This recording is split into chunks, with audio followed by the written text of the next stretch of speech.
The classic car restoration business may be small in this country, but the few specialists who are around certainly know what they're doing. Now, a replica can look exactly the same as an original, but cost substantially less. You might fancy, say, a blower Bentley, a Bugatti, or an Austin 7, but you have to be careful and make sure that you don't get your fingers burnt. So we've come to somewhere in the middle of nowhere on the Wales-Shropshire border to meet a man who does know what he's doing. Don, what first got you into classic car restoration and building up replicas? Basically, I started racing Austin 7 specials in the late 50s, early 60s, and it more or less progressed from there. You know, it sort of grew from a hobby into a business. And what sort of market is there, you know, for having replicas done? I mean, this is an Austin 7 replica, yeah. Isn't it? Yeah, it's not a tremendously big market, but it's sufficient to keep one or two of us going full time, basically. And how much of the car is original, and how much is basically all of it, apart from the fact it's a new body, a replica body, very similar to the works body, but all the bits and pieces are actually Austin 7. It's just that they're modified and made into the configuration what the works did in 1937. And what sort of price would this cost, you know, if somebody wanted to buy that car if it was for sale now? What would it go for? That car, as it is now, I should think really would probably fetch £14,000 to £16,000.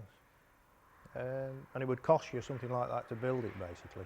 Now, this is an interesting project you're working on here. You've got the blower Bentley. Yeah. A major job by the sound of things. What sort of people want this sort of job doing? I mean, obviously somebody with a lot of money to start with. Yeah, that's right. Well, I mean, true enthusiasts, basically. I mean, obviously they've got to be. This gentleman in particular has probably got, I think he's got 4 or 5 more Bentleys.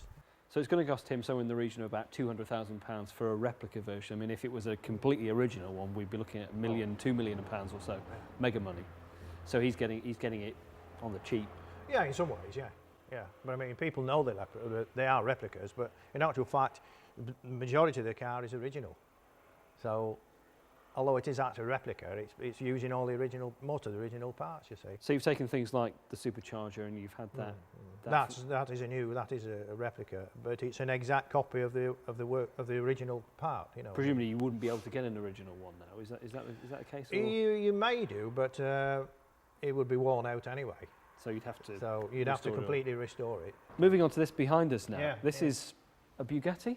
Yeah, Type 37 Bugatti. That particular model, I mean, you're looking at £80,000 to £100,000, you know. And the history is part of the value of the car. Of course it is. You know, and all Grand Prix Bugattis have got history. You know, they've all been raced because they were built for racing. They've won Grand Prix and they've won a tremendous amount of races with very famous people driving them. So, I mean, that is like the intrinsic value of the thing, isn't it? You know, you say, well, that was Malcolm Campbell's car or Count whoever. You know, in the 20s and 30s, I mean, that's the history, isn't it? What do you think makes cars like these, you know, so special to you? I mean, you've obviously got a great love and a great passion for them. Well, yeah, I've always been interested in vintage cars, you know, old cars, and it's as much as anything, it's the actual mechanical side of the thing, the actual ingenuity of actually what they did in the 20s and 30s and so on. And when you look at it, it's very artistic as well as being. It's not just pure engineering.